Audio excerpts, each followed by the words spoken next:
Hello and welcome to Channel Sport this morning. It's great to have you join us again. I'm Tayo Salah. And I'm Cecilia Omogbe. This morning we're starting with the camp of the Super Falcons as they continue preparations for the Waffle Cup. Where the good news is the coach is in town and just Thursday had the first training session with the girls. Interesting. I mean, a lot of people wondering if Coach Thomas Dernaby was going to be a part of preparations for the Waffle Nations Cup. There you have your answer. Also on the show, Cecilia, wrestling. Okay, we'll be talking wrestling, the African Wrestling Championship taking place in Port Harcourt. More medals for Team Nigeria Day 2. We got 2 gold medals, 2 silver, and 2 bronze medals in all. 6 in total. And remember, Day 1 we had 7 gold medals, 3 silver, and 5 bronze medals. So they're really rolling it and rocking the senior championship there. The African Wrestling Championship in Port Harcourt. The lads are on fire. The lasses are on fire as well, too. Hopefully more of this before the competition ends. Also on the show, the countdown is almost over for the 2018 Winter Olympics. And it's safe to say, let the games begin. Cecilia, we waited so long for this one, especially because there's Nigerian interest as well, too. And it's almost upon us now. In a few hours from now, the opening ceremony will go down in Pyeongchang for the 2018 Winter Olympics. Let the games begin, Cecilia. Let the games begin. We're starting and that's where we're starting from. But unfortunately, for some people, they would not be there. No Olympics for them. At all. And CAS just gave them a big blow this morning, talking about the Russian athletes that appealed their case, thinking CAS to be able to allow them to compete. After their ban and suspension were overturned, they felt they can't compete. But IOC said, look, it's the issue of eligibility, and that's why you're having these crop of athletes would not be there. 47 of them, and CAS dismissed the appeal and say, okay, you guys cannot be in Pyeongchang. You cannot compete 47 at this particular Olympics. 47 appeals. I mean, I imagine it's very disappointing for these guys. But remember as well, the highest is saying, because the CAS, they've overturned, certain decisions, doesn't automatically mean you're invited to the Olympics, and they stuck to their guns. They didn't invite these guys. These guys, Russian athletes, went to CAS, appealed it, hoped they will get, it's overturned, but it's not meant to be for them. So that's the situation. We shouldn't really talk too much about this one because the CAS and Secretary General, that's the Court of Arbitration for Sport, Matthew Reed, has been explaining exactly how they reached this decision. Today, the of the Court of Arbitration for Sport dismissed the application filed by 32 Russian athletes against the International Olympic Committee. It has also dismissed the application filed yesterday by 15 athletes and coaches against the IOC. The applicants challenged the IOC decision, refusing to invite them to participate in the 2018 Olympic Winter Games and requested that CAS overturn the IOC decision. The CAS arbitrators have considered that the process created by the IOC to establish an invitation list of Russian athletes to compete as Olympic athletes from Russia could not be described as a sanction, but rather as an eligibility decision. Although the Russian Olympic Committee was suspended, the IOC nevertheless chose to offer individual athletes the opportunity to participate in the Winter Games under prescribed conditions, a process that was designed to balance the IOC's interest in the global fight against doping and the interests of individual athletes from Russia. At the hearing, the athletes' representatives acknowledged that the IOC had the ability to institute such process.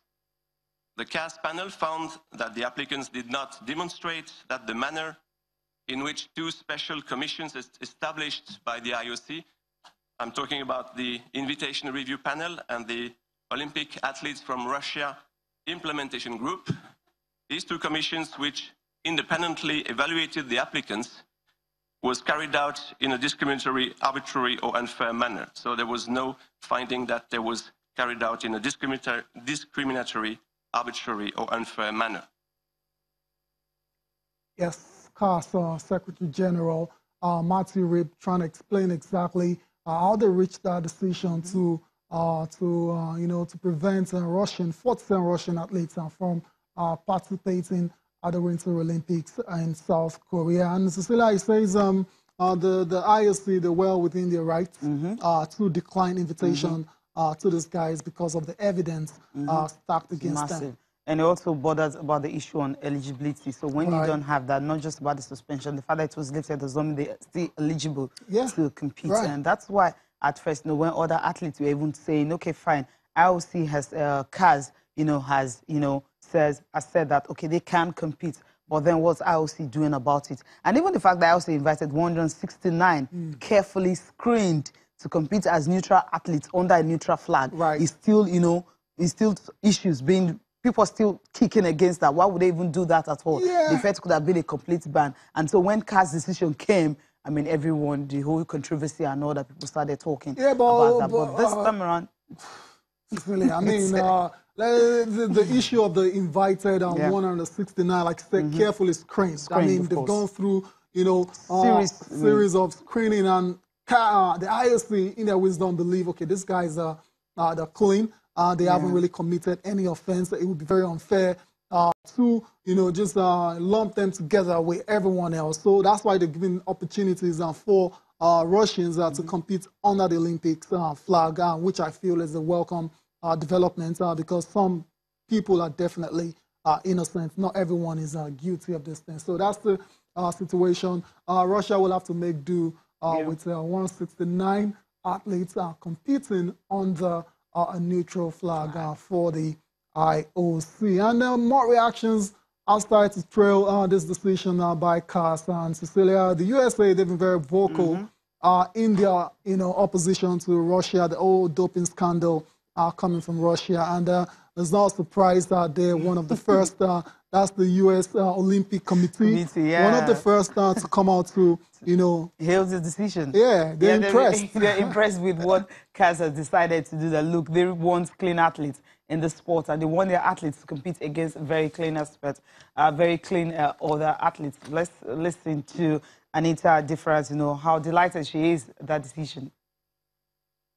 We were not particularly happy with the thought of having athletes that we knew were not clean having the opportunity to compete. So we put again the case before CAS, and we're delighted with the outcome. Again, athletes competing at these games know that they'll be able to compete against clean athletes. And what the IOC says, if I may speak for the IOC, don't come to the games if you're doped. We will catch you. We may not catch you at these games, but we'll catch you. We have 10 years during which we can test those samples. The message that I think we're sending to athletes now is the decision's been made. You should be incredibly confident that every athlete, including the Olympic athletes of Russia, have had to jump over an enormously high hurdle to be here. And so just focus on competition now at this point. That's the way it is. They're happy that the CAS decision is a good one this time around, not the formal one. But I thought most of them were thinking, because CAS had to suspend and, of course, overturn IOC decision at first on what the decision, they felt these athletes will be here. But right now, they won't be at the Winter Games. 47 of them. So we're stuck with 169 that were carefully screened that will be competing on the neutral flag. So not good news for Russian athletes this morning, but it's good news for other athletes who've been championing the beat that they want clean sports. Right. NBA now. NBA, let's quickly move on to the National Basketball Association. 6 games went down early this morning, and there's a shocking result on our hands. That's because the Los Angeles Lakers defeated the Oklahoma City Thunder. The Thunder on the back of smashing the Warriors. You'd expect them to go on and defeat the Lakers, but the Lakers in recent weeks have been playing really well, and they managed to get a victory. Actually, it was a very convincing 106-81 win for the Lakers against the Thunder. Kentuviel's Caldwell Pope scoring 20 points in that victory. The Thunder were missing Russell Westbrook and Carmelo Anthony, so maybe that's why. That's the reason. That's the reason, right? That's the reason. But then Paul George managed 29 points and 9 rebounds. Okay, hey, not good enough. The first loss in 6 games, but Right. well, it's okay. Okay. Also, we saw action between the Blazers and the Charlotte Hornets. That one ended 109-103 in favor of Portland. Yusuf Nurkic scoring 24 points and grabbing 14 rebounds in that game. Nigeria's Alfred Kaminu also featured scoring 6 points in that victory for the Blazers. Elsewhere, the Celtics defeated the Washington Wizards 110-104. Kyrie Irving scoring 12 of Boston's last 17 points and finished with 28 to help the Celtics remain in sole possession of the Eastern Conference lead with that 110-104 victory against the Washington Wizards. The Knicks got totally bashed by the Raptors 113-88, while the Warriors and the Mavericks, the Warriors coming out on top 121-103. Steph Curry 20 points, 8 assists and 7 rebounds. So that's it for the National Basketball Association. The trade deadline threw out a lot of drama, Cecilia. The Cavs trading some very important pieces. Incredible. Isaiah Thomas gone. Going to Lakers? Dwayne Wade gone as well, too. Okay. Going back to Miami. I mean, it's incredible what went down yesterday, but it is what it is. That's the nature of basketball for you. We're still talking American sports. This time, Super Bowl 52, okay, was last Sunday, but the Philadelphia Eagles are still celebrating. Yesterday, early this morning, they had an open Boston parade, and thousands and the whole of Philadelphia came out to celebrate and, this particular trophy, first in franchise history. Cecilia, not surprised at all. I mean, generations have waited for this particular day, and those who are lucky to witness this, they had to. The lucky ones, exactly. Thousands of the fans coming out to the streets of Philadelphia to celebrate this huge franchise history. Historic moment for them. Just take a look at the fans. I mean, just look at the street. There's hardly any space to walk. I mean, it's incredible.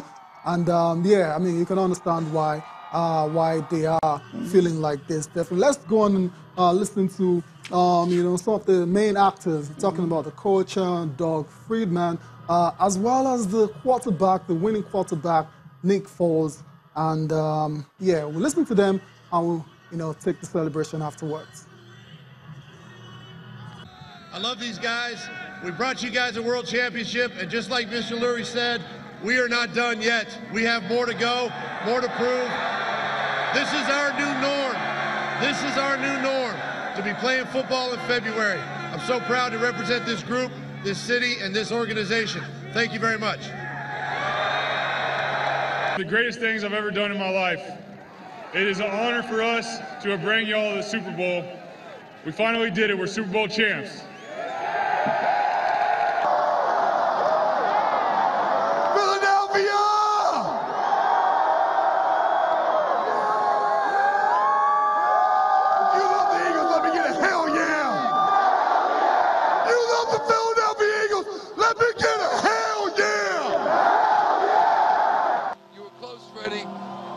This time, it's all of ours.